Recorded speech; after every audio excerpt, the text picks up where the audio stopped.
think Gavin's reputation as a rather heavy-handed enforcer was well known in Westminster. I think that's why it's a surprise to many of us that he was appointed 2 weeks ago. Let's talk to Nicky Morgan, Baroness Morgan, the former Culture Secretary and former Education Secretary. Good morning to you, Nicky.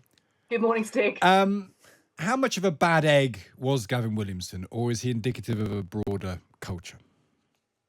So I don't think he's indicative of broader culture in the sense, as Anne Milton, the former Deputy Chief Whip, said last night, there are other Chief Whips she's worked with who have not indulged in this sort of behaviour.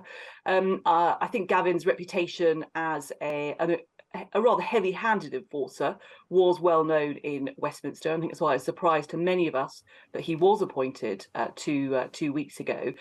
But fascinating there listening to Lucy Fisher, because, of course, she talked about him as a successful Chief Whip. And she's absolutely right. If the metric is winning votes at all costs, regardless of the damage that you're doing, or forcing your agenda through a department, regardless of the way that you're treating civil servants. But of course, in any other workplace, and that's really what I want to talk about, I suppose, is the culture, is the fact that these sorts of behaviours, just if they had been tolerated in the past, would no longer be tolerated. Is there a danger, though, that because it's Gavin Williamson who has caused a lot of legitimate criticism over the years, particularly his performance as Education Secretary, where everyone's going for him, but actually... are we a bit pearl clutchy about this, do you think? There's an argument here that the text messages to Wendy Morton, she was in a position of authority, he wasn't. He was a bit whiny and a bit persistent. He made himself look like a fool, a complete and utter fool. People make fools of themselves all the time. Is that really a fireable offence? Is there a danger that because there's so much blood in the water, we're all taking against Gavin Williamson when actually his behaviour is bad but not fireable bad? Well, look, I think this was unacceptable. And Gillian Keegan was very clear that the texts to Wendy were unacceptable. It's funny, I was talking to somebody yesterday in Westminster, a senior MP, and they were a bit like you just outlined, which was sort of, oh, well, you have to man up and toughen up and everything else. And I just don't think that's the case anymore. There's no doubt that the Whip's office tactics, as they would have been, 50 years ago, 30 years ago, are already something that you don't see. But Westminster has to get into the 21st century, and the Whip's office does have two important roles to play. One is to get government legislation through, to listen to MPs who say, I can't vote for this, and find out why. But there are different ways of getting people then to fall into line.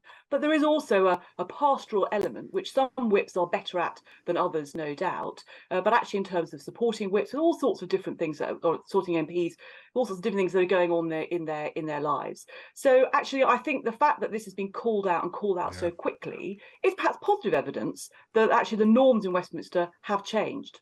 Do you think, I don't want you to give any names here, Nicky, but do you think there are bullies still in positions of authority within government? People who, by the standards you've just talked about, would be regarded as bullies? I wouldn't give you any names. No. I think it's probably, I can't think of anybody off the top of my head. Undoubtedly, there are going to be people, and look, there are going to be, in the heat of the moment, there are going to be times when people do get very, very exercised, and they will say things. And you were talking earlier on about, Gordon Brown, for example, and we all know things that he did. So there will be times, and there will be in any workplace. The question then is, actually, how do you handle the aftermath? Do you apologise? Do you say that I'm sorry, that was unacceptable, I was totally stressed out, I shouldn't have done that? Or do you just carry on and build up a reputation? I mean, one of the things I think that Gavin did was he made various prime ministers feel that they couldn't not appoint him, and that they needed him inside their camps. He revelled in it. He revelled in it. That's the point, isn't it? He did. He revelled in it. He built up a sort of reputation and an impression. Very Francis Urquhart, but about 30 years too late.